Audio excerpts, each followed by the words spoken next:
Salut à tous, c'est Magic Mouse et aujourd'hui on se retrouve pour une nouvelle vidéo. Et aujourd'hui c'est une vidéo spéciale puisque c'est le deuxième épisode de Disneyland Secret. Et tout simplement aujourd'hui on s'occupe d'un nouveau land. Après Main Street USA on passe à Frontierland. Bon du coup on va pas trop blablater, c'est parti, générique.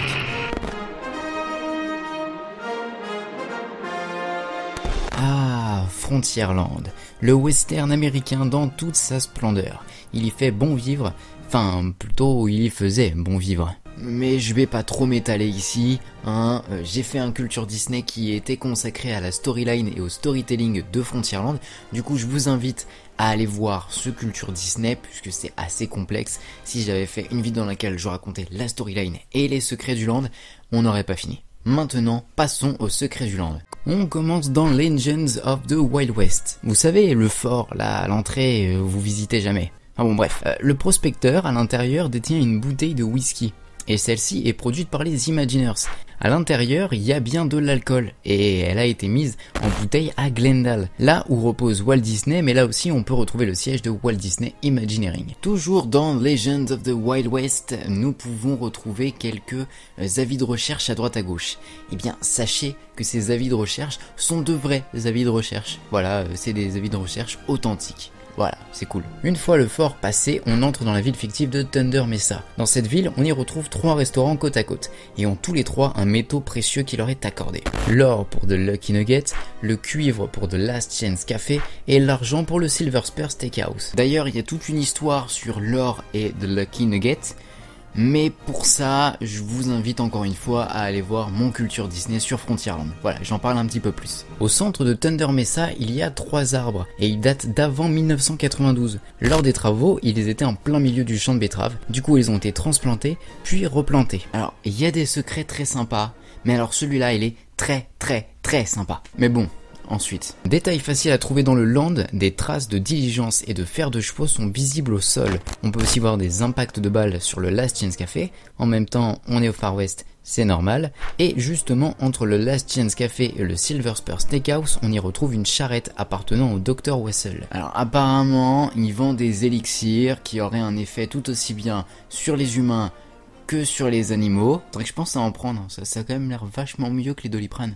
Et il s'avère que, en fait, James Wessel est un ancien Imagineers. Allons faire le plein de peluches, de mugs et de pins à Thunder Mesa Mercantile Building. Pour commencer, en fait, Thunder Mesa Mercantile n'est pas une seule boutique, mais elle en regroupe plutôt 3. Tobias Norton & Sons, Bonanza Outfitters et Eureka Mining Supplies. Et certaines de ces boutiques ne tiennent pas leur nom par hasard puisque Bonanza Outfitters tient son nom d'une série télévisée se passant au Far West, nommé Bonanza, et Tobias Nortons est un personnage du film Davy Crockett, Roi des Trappeurs. Ah ouais, tout est question de détails. D'ailleurs, dans Tobias Nortons, il y a quelques objets indiens, et certains ont même été de véritables objets ayant appartenu à de véritables tribus américaine. Et dans la boutique, on peut y retrouver un ascenseur de mine dans lequel on peut entendre des mineurs qui travaillent.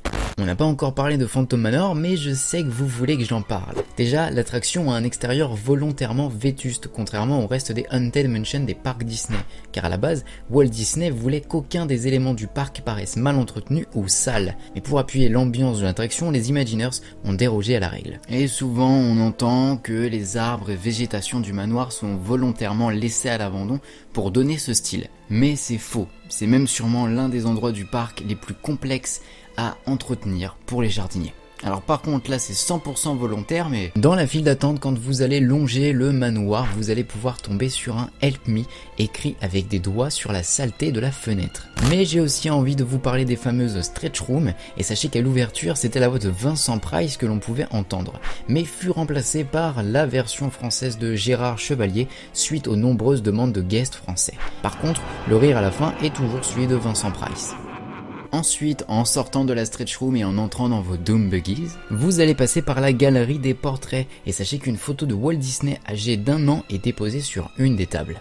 Et ensuite dans l'attraction il y a beaucoup de secrets, dont par exemple l'horloge qui tourne à l'envers et qui compte 13 heures à la place de 12. Mais on peut aussi y voir une erreur. Vous le savez, la scène du bal c'est ni plus ni moins qu'un jeu de reflets et de miroirs. Bien, les Imagineers l'avaient un petit peu oublié, puisque avec le reflet on a l'impression que ce sont les femmes qui mènent la danse au lieu des hommes, comme le veut la tradition. Et à côté de Phantom Manor on a un cimetière. Ce cimetière il s'appelle Boot Hill, et si j'énumère tous les secrets, vraiment on n'a pas fini, mais en voici quelques-uns. On a beaucoup de tombes ou encore de mémorials remplis de secrets, dont par exemple les 4 tombes qui forment la chaîne alimentaire avec l'écureuil, le puma, l'homme et pour finir l'ours. On a aussi un mémorial pour les victimes de l'explosion de la mine de Big Thunder Mountain, et une des tombes est un hommage aux gangs au portefeuille troué, qui ne sont ni plus ni moins que les Imagineers qui ont travaillé sur le land. Bon, il faudrait presque une vidéo entière sur Boot Hill, alors passons à la suite, allons faire un petit tour du côté de Big Thunder Mountain. Justement, face à l'attraction, on y trouve un véritable tracteur authentique. Et attention, petite anecdote choupi, le tracteur appartenait à un couple de vieux paysans américains. Ils ont accepté de le vendre au parc pour que le mari puisse acheter une bague à sa femme, ce qu'il n'avait pas pu faire lors du mariage. Et justement, dans Big Thunder Mountain, sachez que c'est la seule partie du parc à avoir de fausses végétations. Par contre, tous les accessoires que vous pourrez voir dans la file d'attente sont de vrais accessoires, de vrais objets trouvés dans des villes fantômes, dans des mines abandonnées ou encore dans des brocantes. Américaine, évidemment, on est aux États-Unis quoi. Et toujours dans la file d'attente, on peut y retrouver une mine avec un wagon nommé Baby Doe Mine. Et bien, Baby Doe est le nom donné aux enfants dont on ne connaît pas le nom aux États-Unis. Tout autour de Big Thunder Mountain, on peut retrouver River of America. Et sur River of America navigue le Molly Brown, bateau qui tient son nom de Molly Brown, rescapée du Titanic et dont le mari a fait fortune en achetant une mine. Avançons encore un petit peu et maintenant nous voici au Pocahontas Indian Village. Devant il y a un bâtiment, sur ce bâtiment est affiché une sorte de petit jeu de mots entre TNT, un explosif, et Blaster. Blaster qui est un nom d'arme utilisé dans Star Wars. Comme quoi, on peut retrouver du Star Wars un peu partout. Et pour finir, nous voici dans la gare de Frontierland. À l'intérieur, il y a un télégraphe. Eh bien, sachez qu'il retranscrit le discours d'inauguration de Disneyland à Anaheim par Walt Disney en morse. Donc, un bel hommage au premier parc et à l'homme par qui tout a commencé. Et voilà, c'est à peu près tout ce que j'avais à vous dire sur Frontierland.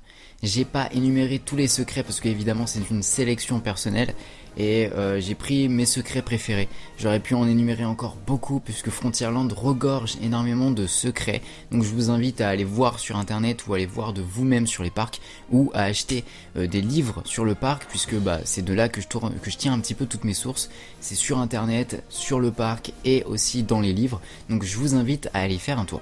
Sur ce, voilà, c'est la fin de la vidéo. J'espère qu'elle vous a plu. Et bien évidemment, si vous avez aimé, n'hésitez pas à mettre un petit pouce bleu, n'hésitez pas à vous abonner à ma chaîne et vous pouvez aussi me rejoindre sur mes réseaux sociaux et partager la vidéo éventuellement. Voilà, c'était Magic Mouse pour vous servir et surtout n'oubliez pas de rester les enfants. On se retrouve très très vite pour une prochaine vidéo et qui plus est un prochain épisode de Disneyland Secrets et n'hésitez pas à voter sur le petit i pour le prochain épisode. C'était Magic Mouse. Salut, au revoir, bye bye.